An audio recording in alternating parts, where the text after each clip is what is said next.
Hi, this is Miriam from Granny Keto. I just wanted to, as usual, do a little housekeeping. Please subscribe to these videos. The subscription button is there. And I just learned that there is a share button. So please feel free to share this with your friends or any pages, groups that you are in. My pleasure to talk to your friends. The other thing is my podcast, Share the Fat with Granny Keto. Please subscribe to that. And I'm also putting out a call for couples. As I talked about in my last YouTube video, what I'm doing is I am providing coaching on the air for couples on this podcast. I'm working with a couple right now. The husband is doing keto. The wife is doing step 1 and 2 of Granny Transitions program. And it's just very interesting to see how they're working different parts of the program, but supporting each other. We talk about recipes, what works, what doesn't work. It's just very interesting. And so what I'd like you to do is please contact me if you'd like to appear on my podcast. Sometimes it can just be an interview. How you're doing it? Is it working? Did you support each other? What worked? What didn't work? And sometimes it can be a long-term thing like I'm doing with this couple that I'm working with now. And what you get is some really nice Granny Keto coaching. So please be in touch with me. Either comment on this YouTube video, go to my website, grannyketo.com, and you can go to Ask Granny or subscribe to the newsletter, and then you can talk to me through the newsletter, or my email address is grannyketo@gmail.com. Please feel free to be in touch with me. So this week we have a duck timer. Okay, 10 minutes. Last week, the timer rang and I wound up, but my ultimate goal is just to go 10 minutes. Pretty impossible for me, but we'll try. Okay, so this week's question is, do I have to do organic and grass-fed to do keto? And the answer is absolutely not. You do not. As a matter of fact, I talk about the 1,000 ways of doing keto. There are people who successfully even do this, with fast food restaurants. There are all sorts of things out there that'll just show keto choices. I will see. Let me make a note to myself. Okay, what I'll do is I'll see if I can dig one of these up. It tells what to eat at Wendy's, what to eat at Taco Bell, what to eat at McDonald's. And I'll put that on my Facebook page, grannyketo.com. Oh, actually, it isn't. It's Granny Keto LLC for the Facebook page. And so please come to my page. You'll see it there. I'm not advocating just doing fast food. I'm making the point that you don't have to be so pure and natural. But I do want to talk a little bit about organic food and grass-fed food and what the difference is and what it appeals to people. But ultimately, it's not necessary. You can do keto, just keep on eating the way you're eating. Grocery shop where you grocery shop. Don't make any huge changes just for keto. And I talked last week a little bit about people being bullied about, oh, if you don't do fasting, then you're not doing keto. Well, some of the same, not necessarily the same people or the same sites or the same pages or anything like that, but the same thing goes on with organic and grass-fed. You have to eat the best. You know what? You just have to be eating whole foods. In other words, you can get the hamburger that's on sale for, whatever, $1.89 a pound. And my husband and I actually, a lot of times will just get our produce from the reduced produce rack at a supermarket. There are times that we go to farmers markets, we go to places that are not farmers markets, but they're like farm stands, but they're big stores, and we get their organic produce, and we get the best we can. In the summer, we grow our own stuff, and then there are days that we just go to a supermarket, and there's there's string beans on the reduced produce rack. I don't know if they're organics, they're probably not, and it doesn't matter. So I'm just saying that, you can have a mixture of both ways or just do the one way, but don't let anyone bully you and say, oh, you have to pay top dollar. You do not. And that's another thing. I see a lot of people being the first of the year. There's a lot of people just starting, a lot of people that just hearing about keto and want to get started. And so they will say, but I'm cooking for a family and I can't afford keto. Yes, you can. Let me go back to what I was saying before I interrupted myself. If you go and you buy your hamburger on sale and you get, some onions and peppers and tomatoes at, let's say, a reduced produce rack at a regular grocery store, and you chop all that up and you make a great, like a hamburger casserole thing, it beats Hamburger Helper. A Hamburger Helper made with organic beef is not what we're after. We're after whole fresh foods. If your wallet can take grass-fed and organic, fine. If your social attitude it says you must have organic and grass-fed, then that's fine, but you don't have to. But because if you want to know what the fuss is about, let me talk about a few things. When you're talking organic produce, most people know that there's probably less pesticides on organic produce than regular grown produce. This is both true and not true. If you're getting, like a lot of times if you go to the supermarket and you see, I'm going to pick a brand, Dole string beans, and it's in a package and it says organic. And then it's next to the Dole string beans that don't say organic on the package. All right? They don't have one organic farm producing organic string beans. And then 1,000 miles away, their regular farm where they use the pesticides and amend the soil and do all of that. No, these farms are, for the most part, and I'm not speaking about every single brand and every single farm out there, but for the most part, there's just probably a string that separates the two farms, and one gets the pesticides and one doesn't get the chemical pesticides, probably gets a more natural. Sometimes they have organisms that act as pesticides, but they still can be called organic because they're not chemical. Okay, but these pesticides are airborne. So let's say the plane doing the pesticides fly over and it drops its pesticides and there's a wind blowing and there the other farm gets the pesticides. So I just want to say to you that if you're buying from a local farm stand and it's all local farmers in the area. I'm in Massachusetts. We have a lot of farms in the Connecticut Valley and out in the Berkshires, and these are just all small family farms. And if they say they're organic and their neighbor is organic and they put out a few things, chances are you don't have that cross-contamination. But all this stuff is airborne, and it doesn't matter how unless it is in a greenhouse with this hydro farming where it doesn't even touch soil and it's in a greenhouse, there is going to be airborne cross-contamination. However, having said that, there's another thing here called flavonoids, and there has been, it has shown that there is significant increase in the organic produce that has these, and these are antioxidants.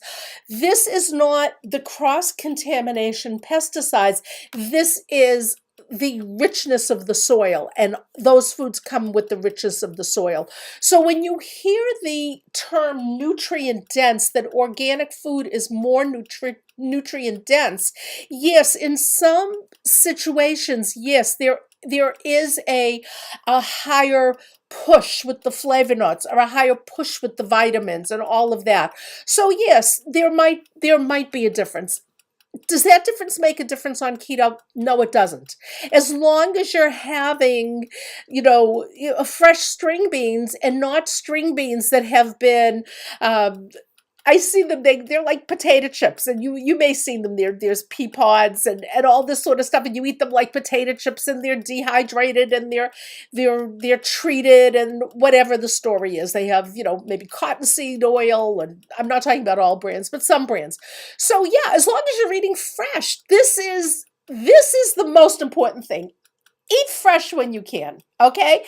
Not, I don't know what's happening with my light. It's just going, sorry about that. Okay, then you hear that grass-fed has a livestock has more omega-3. This is true. This is because of the feed that they're eating the grass. If they're pasture-raised, most of them pasture-raised if you're getting something called grass-fed. Organic beef is not always grass-fed. Organic beef can mean that they are fed an organic feed. Okay? They have organic corn coming from one of these farms I'm telling you about. So the feed can be organic. That makes it organic beef. It does not mean it's grass-fed. There's two different things going on here. But if an animal is a grass-fed animal or pasture-raised, then you know that it's eating grass, it's eating foods that are natural to its system. And then the meat that it produces, the chicken that it produces, the eggs that are produced when you buy pasture-raised eggs, then they are higher in omega-3, okay? Fatty acids. Again, flavonoids, that's what it means, more nutrient dense, okay? Doesn't matter. If you're buying your hamburger grain-fed, not organic, not any of that, but you're eating that and you're making a nice healthy meal, that's all that matters with keto, is that you're eating a nice healthy meal. You don't want the cheap foods are the foods that you shouldn't be eating on keto, okay? The junk foods. You don't want to be eating junk food. You want to be eating real food. As long as you're doing that, don't worry about this. If you can afford it or you like the idea of the animals being raised on a pasture or being raised locally, look for your local farms. I was going to say Mr. Granny Keto, and I stopped at a local farm, and there's pigs in the pasture. They sell bacon. It's from their pigs in the pasture. Okay, so you can find local stuff. It doesn't have to have. Oh my goodness, I'm not even close to done. It doesn't have fancy stuff. Okay, you gotta allow me a little more on this video. Okay, pesticide residue. Oh, I already talked about that. That's included in that timer that just rang. Bacteria. I want to talk about bacteria just for a minute. When you buy grass-fed produce, grass-fed animal products, there is lower bacteria, and the reason is a lot of these animals that are grown in feedlots and massive factories, and they're given antibiotics. Even now you see chicken, no antibiotics. What that means, but when they get bacteria, what happens is, with kids, eventually, they'll have an earache, and eventually they are resistant to the antibiotic. So what happens with a lot of these very large feedlot animals is that they become resistant to the antibiotics they're been given. And so when they test the meat, those meats are higher in bacteria. Again, don't worry about it. I mean, worry about it in a different way, but don't worry about it in terms of eating keto. And very quickly, one last thing, I want to talk about seafood. Seafood is its own category. All right. There is what's called sustainable seafood and non-sustainable seafood.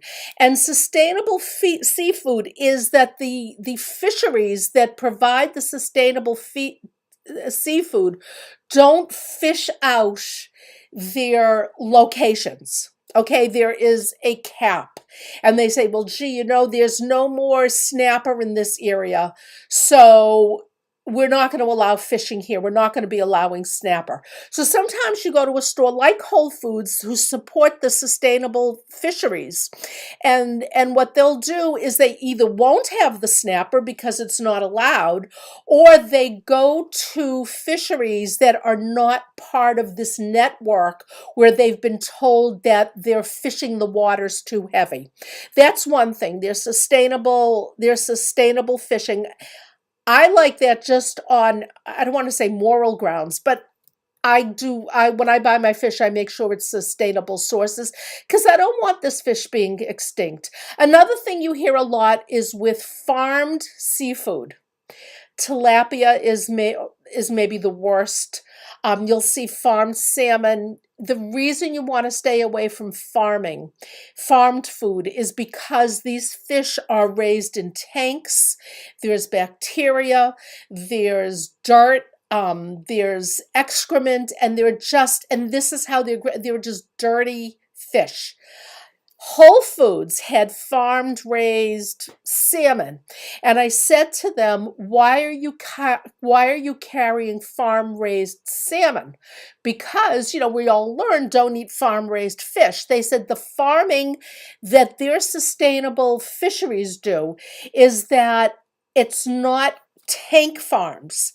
They will, I don't know if they don't cast a net, but consider it like a crate that you put a dog in. Okay.